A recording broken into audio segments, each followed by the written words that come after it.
Hanımlar beyler 8'de sağlık tüm hızıyla devam ediyor. Evet, hepinize iyi sabahlar diliyorum. Bugün ne konuşuyoruz biliyor musunuz? Konumuz sağlık, her zaman olduğu gibi. Tüp mide konuşacağız bugün. Değerli bir diyetisyenim var, doktorumuz var her zaman olduğu gibi.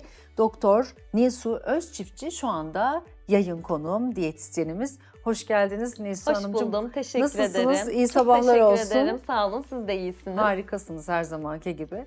Geçen sefer zayıflama iğnelerini konuşmuştuk. Evet. Çok güzel bilgiler verdiniz. Bu sefer de bir başka versiyonu zayıflamanın Evet. tüp mideyi konuşacağız. Tüp mide ameliyatında nasıl bir mekanizma oluyor? Bu hastalıkla nasıl kilo veriyorlar hastalar? Tüp midede şöyle bir mekanizma var. Tübüler bir mide oluşturuluyor. Bir çay bardağı kadar bir mide hacmi bırakılıyor hastalara. Yani mide küçültülüyor değil Evet, mi? mide küçültülüyor. Ayrıca şöyle bir de etki mekanizması var.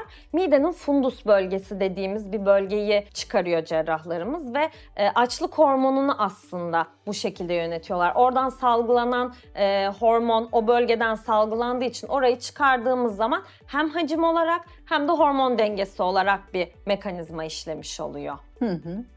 Peki kimler bu ameliyatı olabiliyor? Eskiden biraz daha farklıydı bunun kriterleri. 40 BK'nın üzeri denilirdi. Hiçbir hastalık olmasa bile. Şimdi bu 35'e düşmüş oldu. Ve yine eskiden 35 BK'nın üstünde herhangi bir hastalığa, obezitenin getirdiği herhangi bir hastalığa, işte kolesterol gibi, diyabet gibi bir hastalığa sahip olan kişiler de yapılıyordu. Bu da yeni nesilde artık 30'a düşmüş oldu. Hatta 18 yaş altına bile bazen uygulanabiliyor. Biraz daha esnetildi aslında ilk çıktığı zamanlara göre. Peki kimler bu ameliyatı olamaz? Kimler olabilir Yeme dedik? bozukluğu, Yeme kesinlikle alkol bağımlılığı gibi beslenme sürecini tüp mideden sonra dikkat edilmesi gereken kurallara uyamayacak kişiler bu ameliyatı kesinlikle olmamalılar. Ölümcül olabilir mi? Evet, olabilir bu durumlarda. Yeme bozukluğu varsa özellikle zaten kişi kendini kaybedercesine bir atak yaşadığı için o anda süreci yönetemeyecek. Bu da ilk zamanlar bizim için yani bir kaşık sıvı miktarı bile çok önemli. Çok. Ondan dolayı da ölümcül tabii ki olabiliyor. Bu durumda psikolog desteği de önemli. Hastayı tanımak, takip etmek ve bu ameliyata uygunluğunu değerlendirmek için. Peki tüp mide ameliyatı olundu. Peki sonrasında nelere dikkat etmek gerekiyor beslenme konusunda? Eminim ki sizlerden büyük destek alınması gerekiyor. Evet. Biliyorum çünkü böyle birlikte çalışıyorsunuz değil mi? Evet. İşbirliği şeklinde. Aynen öyle. Doktor, diyetisyen, psikolog kesinlikle çok önemli. Ve hasta. Evet. Böyle bir dörtlü. Evet, kesinlikle bu takiplerini çok iyi yapmaları gerekiyor. Her birinin kontrollerine mutlaka gitmeleri gerekiyor. Çünkü biz beslenme kısmında şöyle ilerliyoruz. Hafta hafta hastanın tolerasyonuna göre, tabii ki kişiye göre bu değişiyor. Genelde sıvıdan katıya doğru bir beslenme geçişimiz, beslenme düzenimiz var. İlk haftalarda sıvı şekilde besleniyor hastalarımız. İşte et suyu gibi, tavuk suyu gibi yüksek kaliteli protein almaları gerekiyor. Bu dönem protein inanılmaz önemli çünkü minicik bir mide var ve bu mideyi bizim kaliteli doldurmamız gerekiyor. Sonraki dönemlerde de aslında püre dönemine yavaş bir geçiş var. Ama ben burada biraz daha farklı yaklaşıyorum ve ağızda püre dönemini öneriyorum. Ağızda püre. Kesinlikle o Nasıl? çok önemli. Nasıl çünkü o? şöyle hastalarda genelde obezite gördüğümüz hastalarda çok hızlı yemek yeme alışkanlığı var ve hastalar bunun farkında değiller. 3-4 çiğnemede genelde yutma oluyor. Biz böyle 30 çiğnemede yutun dediğimiz zaman ne kadar fazla olduğunu fark edemiyorlar. Normalde de onu istiyorsunuz değil mi Normalde Nilsu de Hanım? istiyoruz. Normal mesela Evet. tüp mide olması değil mi? Ameliyat olması gerekmiyor. Normalde Evet. bazen o zaman yetersizliği hızlı yiyoruz. Evet, hem öyle hem iştah hormonları bunlar da etkiliyor ve Etkiliyor. bu sistem de bozulduğu için aslında hastalarda çok hızlı bir yeme alışkanlığı Ne kadar var. çiğnesek o kadar iyi. Çok çiğnemek gerekiyor ve bu alışkanlığı oturtmak için ileriki dönemlerde de ben bu dönemde ağızda püreyi çok önemsiyorum. Yine tabii yumuşak besinlerle işte haşlanmış sebze olabilir. Bunları genelde o dönemde hani teorik olarak püre haline getirip o şekilde tüketmek lazım. Ama ben haşlanmış bir tık böyle katıya doğru yakın besinleri ağızda iyice çiğneyerek onu püre haline getirerek yutmalarını öneriyorum ki bu dönemde biz o 30 çiğneme alışkanlığını oturtabilelim. Sonra da zaten yavaş yavaş katıya geçiyoruz. Zaten katıya Evet, da sonraki dönemlere mesela nasıl geçiliyor? katıya geçmek o aşama çok önemli bizim için. Ne kadar zaman Neyse Hanım? Hastaya göre değişse de her dönem işte sıvı, püre, ağızda püre bunlar bir hafta, 2 hafta arasında Tamam. değişiyor biraz tolerasyona göre.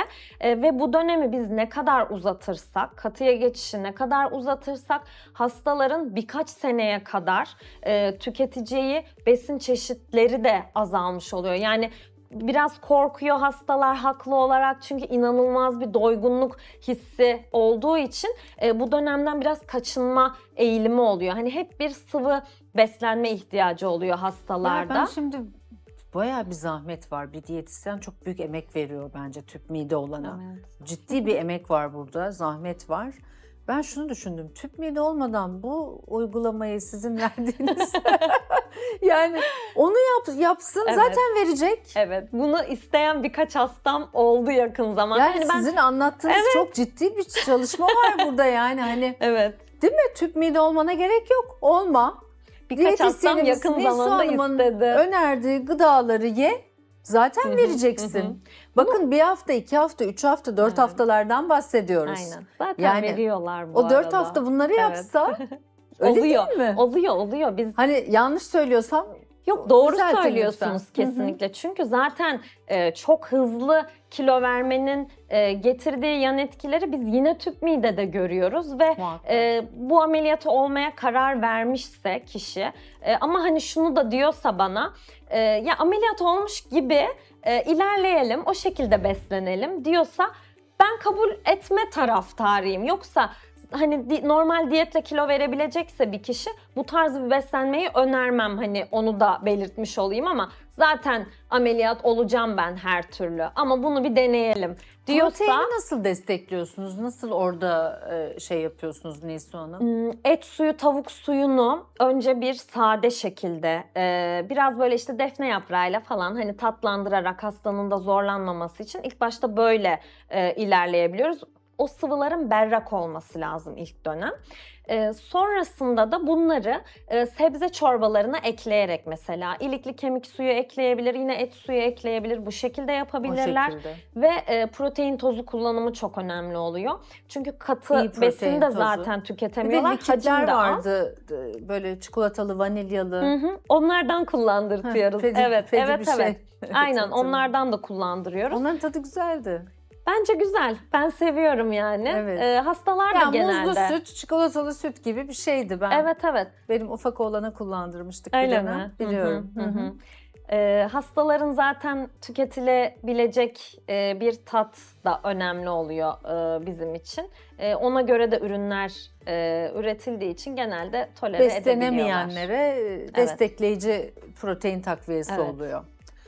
Peki tüp mideli olan birinin artık hayatından neler kesin olarak dikkat etmesi gerekiyor? O da çok önemli bence. Hı hı. Çok Madem oldu, önemli. karar verdi, bu ameliyatı oldu, bu yola girdi, artık nelere dikkat edecek? Çok önemli bir kuralımız var ve hayat boyu devam ettirmeleri gereken bir kural. Katı sıvı 30 dakika kuralımız var bizim. Genelde bir böyle yemeklerle birlikte sıvı tüketim alışkanlığı olduğu için toplum olarak da öyleyiz. İşte kahvaltıda çay tüketimi gibi. Bunu bile bırakmaları gerekecek hastalarımızın. En az bir yarım saat ara istiyoruz katıyla sıvı, sıvıyla katı arasında. Çünkü Katıdan hemen sonra sıvı tüketmek midenin hem hacmini genişletebiliyor hem bağırsağa hızlı bir geçişe sebep olduğu için biz bunu da istemiyoruz. Bu ayrıma dikkat etmeleri gerekiyor. Bir de yani beslenmeyle bir alakası çok yok ama 2 yıl biz hastalarda gebelik kesinlikle istemiyoruz. Çünkü tekrar bir kilo alımı olacak ve süreci olumsuz etkileyeceği için. Ve hormonlar değişiyor zaten. Evet. Bir sürü orada Böyle ayrım 2 var. tane kuralımız var Evet. temel olarak. Nilsu Hanımcığım çok güzel anlatıyorsunuz. Çok teşekkür teşekkür ederim. ederim. Gerçekten yine çok bilgilendirici bir bölüm oldu tüp mide beslenmesiyle ilgili. Teşekkür ederim. Çok teşekkürler. Hanımlar beyler 8'de sağlık tüm hızıyla devam ediyor. Hemen geri geliyorum.